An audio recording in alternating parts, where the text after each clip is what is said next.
بسم اللہ الرحمن الرحیم۔ السلام علیکم ناظرین، میں ہوں آپ کا میزبان رانا عثمان۔ آج ہم آپ کو کچھ جو ہمارے ملک میں جو سیاسی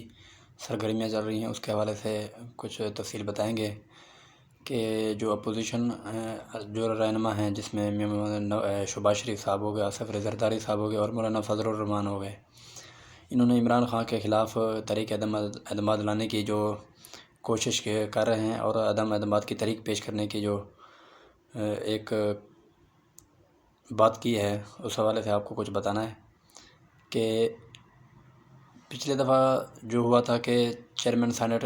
جو کہ صادق سنجرانی صاحب ہیں، ان کے خلاف تحریک اعتماد کی قرارداد پیش کی گئی تھی، جو کہ ایک مکمل طور پر ناکام ہوئی تھی۔ اور اس دفعہ جو ہے انہوں نے اس سے مختلف ایک پروگرام بنایا ہوا ہے، کیونکہ جو چیئرمین سینٹ ہو گیا اور اسپیکر ہو گئے پنجاب اسمبلی کے یا قومی اسمبلی کے، جو ان کے خلاف جو ووٹنگ ہوتی ہے وہ ہوتی ہے خفیہ میں یہ نہیں پتہ چلتا کہ کس کا جو ممبران ہے کون کس کے ساتھ ہیں۔ حالانکہ سینٹ میں ان کی جو اکثریت تھی اپوزیشن کی، اس کے باوجود ان کی جو تحریک تھی عدم اعتماد وہ ناکام ہوئی۔ اب اپوزیشن نے اسے ایک مختلف ایک پروگرام بنایا ہے کہ ان کے بجائے عمران خان کے خلاف عدم اعتماد کی تحریک پیش کی جائے، کیونکہ جو وزیر اعظم اور وزیر اعلیٰ کے خلاف جو عدم اعتماد کی تحریک پیش کی جاتی ہے اس میں خفیہ ووٹنگ نہیں ہوتی، اس میں سب کھڑے اسپیکر صاحب جو ہوتے ہیں وہ اعلان کرتے ہیں کہ جو اس قرارداد کے حق میں جو ہیں وہ کھڑے ہو جائیں، اس قرارداد کے مخالفت جو کرتے ہیں وہ کھڑے ہو جائیں۔ اس میں اوپن بیلٹنگ ہوتی ہے اور اس میں صاف ظاہر ہوتا ہے کہ کون سا ممبر کس کے حق میں ہے۔ اس وجہ سے شہباز شریف صاحب بہت زیادہ سرگرم نظر آ رہے ہیں عدم اعتماد کو کامیاب بنانے کے لیے، اور عمران خان نے بھی ایک اجلاس بلایا ہے جس میں انہوں نے کہا ہے کہ کس طرح عدم اعتماد کی جو تحریک ہے اسے نمٹا جائے۔ اب دیکھنا یہ ہے کہ یہ تحریک عدم اعتماد کتنا حد تک کامیاب ہوتی ہے، کیونکہ اس سے پہلے کبھی آئندہ جو صورتحال ہے جو ماضی کی، اس میں کبھی بھی وزیر اعظم کے خلاف جو عدم اعتماد ہے وہ کامیاب نہیں ہوئی تھی۔ اس سے پہلے میاں محمد نواز شریف 1986 میں نواز شریف کے خلاف عدم اعتماد پیش کی گئی تھی اور وہ بھی ایک طرح ناکام ہوئی تھی، کیونکہ جو سٹنگ گورنمنٹ ہوتی ہے اس کے خلاف عدم اعتماد کامیاب کرانا بہت مشکل ہوتا ہے۔ لیکن اس دفعہ پھر وہی ایک کوشش کی جا رہی ہے کہ عمران خان کو کسی طرح پنجاب اسمبلی سے ایک صحیح قانونی طریقے سے ہٹا کر گھر بھیجا جائے، کیونکہ اگر اس میں وہ کامیاب ہو جاتے ہیں عمران خان کو ہٹانے میں، تو اس کے بعد وہ وزیر اعلیٰ پنجاب عثمان بزدار کے خلاف عدم اعتماد کی تحریک پیش کریں گے، اور اس کے بعد وہ اسپیکر قومی اسمبلی اسد کیسر کے خلاف تحریک اعتماد پیش کریں گے اور وہ بہت حد تک کامیاب ہوگی۔ لیکن اب جو اپوزیشن ہے ان کی نمبر گیم اور جو حکومت ہے ان کی نمبر گیم میں بہت زیادہ فرق نہیں ہے، صرف جو اتحادی ہیں ان کا فرق ہے۔ اس لیے کل پر شہباز شریف صاحب 14 سال کے بعد چودھری برادران کے ہاں ملنے گئے ہیں، جو کہ ایک سیاسی ملاقات تھی، کہ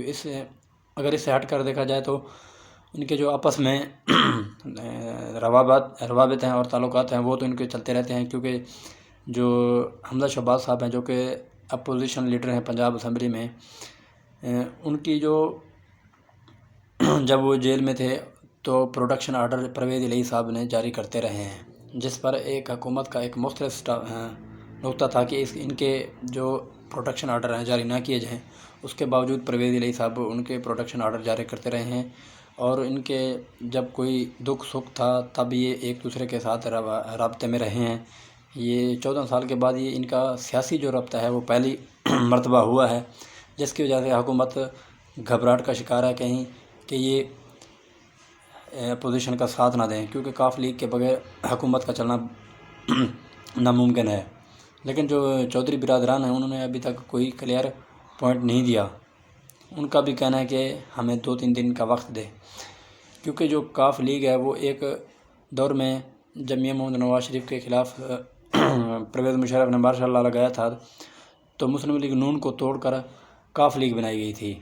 یہ جو چودھری برادران ہیں یہ مسلم لیگ نون کا حصہ تھے، اس لیے جو مسلم لیگ نون سمجھتی تھی کہ یہ ان کے ساتھ غداری کی گئی ہے کاف لیگ والوں نے، اس لیے وہ ان کو اپنا سیاسی حریف سمجھتے تھے۔ اب صورتحال مختلف ہے، اس لیے وہ عمران خان کو ہٹانے کے لیے چودھری برادران کے ساتھ رابطہ کر رہے ہیں کہ ان کا ساتھ دیں اور اس کو ہٹایا جائے، کیونکہ جو ملکی صورتحال ہے، ملک میں جو بحران ہے، سیاسی عدم استحکام ہے، معیشت کا بیڑا غرق ہو گیا ہے، حکومت 450 ارب کے مزید عوام پہ ٹیکس لگانا چاہتی ہے، جس کا وزن بہت زیادہ ہے، کیونکہ آنے والا سال ہے، اس میں انتخابات ہونے ہیں اور عوام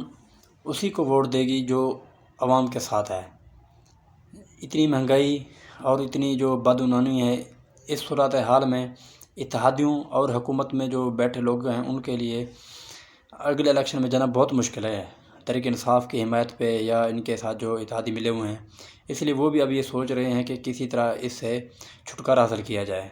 کیونکہ جو اسحاق ڈار صاحب ہیں انہوں نے بھی ایک دعویٰ کیا ہے کہ اگر ان کو حکومت مل جائے تو وہ 2 سال میں جو ڈالر کا ریٹ ہے وہ 140 تک لے آئیں گے۔ یہ بھی ایک حکومت کے لیے ایک بہت بڑے پریشانی کی بات ہے کہ انہوں نے ایک یہ جو واضح ان کو نقطہ دیا ہے، ان سے تو ڈالر کنٹرول ہی نہیں ہو رہا، مزید اوپر جانے کا امکان ہے۔ اس لیے اب دیکھنا یہ ہے کہ یہ عدم اعتماد کہاں تک کامیاب ہوتی ہے۔ اس کے علاوہ جو حکومتی اراکین ہیں ان میں سے بھی اپوزیشن دعویٰ کری ہے کہ 20 سے 25 ارکان ہیں جو اپوزیشن کے ساتھ رابطہ کر رہے ہیں کہ کسی طرح ان کے خلاف عدم اعتماد پیش کریں، ہم آپ کا ساتھ دینے کو تیار ہیں۔ لیکن مسلم لیگ نون کے جو سینئر رہنما ہیں، جس میں میاں محمد نواز شریف، شہباز شریف ہو گئے، وہ ان سے یہ گارنٹی لینا چاہ رہے ہیں کہ اگر عدم اعتماد پیش کی جائے تو وہ ساتھ دیں گے بھی نہیں، کیونکہ اس سے پہلے بھی یہ لوگ ان کے ساتھ کنارہ کشی کر چکے ہیں۔ پہلے تو کہتے ہیں کہ ہم آپ کا ساتھ دیں گے، قرارداد پیش کریں، لیکن جب وقت آتا ہے تو یہ لوگ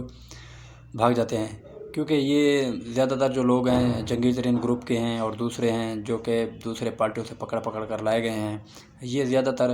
جو ہوتے ہیں نا، یہ اسٹیبلشمنٹ کے لوگ ہیں، یہ ان کے اشارے کے بغیر کہیں نہیں جاتے۔ جب تک ان کا اشارہ ان کو نہیں ملے گا یہ اپوزیشن کا ساتھ نہیں دیں گے، جہاں اسٹیبلشمنٹ ان کو کہے گی یہ وہیں دیں گے۔ اب جہانگیر ترین صاحب کے بارے میں افواہ چھوڑی جا رہی ہے کہ وہ کبھی پیپل پارٹی میں جا رہے ہیں، کبھی کہہ رہے ہیں کہ نون لیگ میں وہ ساتھ دے رہے ہیں، وہ بھی بغیر کسی اسٹیبلشمنٹ کے کسی اشارے کے کہیں نہیں جائیں گے، نہ وہ زرداری صاحب کے پاس جائیں گے، نہ وہ نون لیگ کے، کیونکہ اگر انہوں نے جانا ہوتا تو وہ پہلے ہی اعلان کر چکے ہوتے، کیونکہ ان کے خلاف جتنا وہ پارٹی میں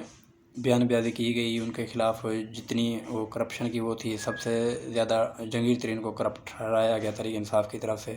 اب وہ عمران خان اور وہ ایک دوسرے کو دیکھنا بھی پسند نہیں کرتے، اسی وجہ سے اگر انہوں نے شامل ہونا ہوتا تو وہ پہلے ہی ہو چکے ہوتے، لیکن وہ بھی اسٹیبلشمنٹ کے اشارے کے بغیر کہیں نہیں جائیں گے۔ اس لیے اب یہ جو اپوزیشن کوشش کر رہی ہے یہ کسی حد تک کامیاب ہوتی ہوئی نظر نہیں آ رہی، کیونکہ ابھی تک اسٹیبلشمنٹ بھی دونوں طرف سے روابط میں ہیں، اپوزیشن کا بھی ساتھ دے رہی ہے اور حکومت کا بھی ساتھ دے رہی ہے۔ تو اب دیکھنا یہ ہے کہ یہ جو عمران خان کے خلاف عدم اعتماد ہے یہ کامیاب ہوتی بھی ہے نہیں، کیونکہ اس طرح تھوڑی اب اس دفعہ صورتحال بھی مختلف ہے، جو رائے شماری ہونی ہے وہ بھی اوپن بیلٹ کے ذریعے ہونی ہے، لیکن ہمارے ملک کی جو ایک تاریخ ہے یہ بہت پرانی ہے کہ آج تک کوئی بھی جمہوری وزیر اعظم آج تک اپنی آئینی مدت 5 سال پورے نہیں کر پایا۔ اگر اس دفعہ عدم اعتماد ناکام ہو گئی تو عمران خان پہلے وزیر اعظم ہوں گے جمہوری جو 5 سال کی مدت پوری کریں گے، لیکن جو کہ ایک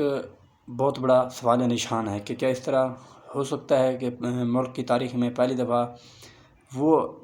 گورنمنٹ جو کہ مختلف پارٹیوں کی بیساکھی پہ کھڑے ہو کر چلائی جا رہی ہے، جس میں مختلف ان کی اتنی اکثریت ہی نہیں ہے کہ یہ اپنی حکومت بنا سکیں، اور ایک ایسا وزیر اعظم جو اتحادیوں کی مدد سے کرسی پہ بیٹھا ہوا ہے وہ اپنی مدت 5 سال پوری کر پائے گا؟ آئندہ 15 سے 20 دن میں یہ عدم اعتماد کی تاریخ پیش کریں گے تو اس میں سارا پتہ چل جائے گا کہ عدم اعتماد کامیاب ہوتی ہے یا ناکام۔ اگر ناکام ہوتی ہے تو پھر تو اپوزیشن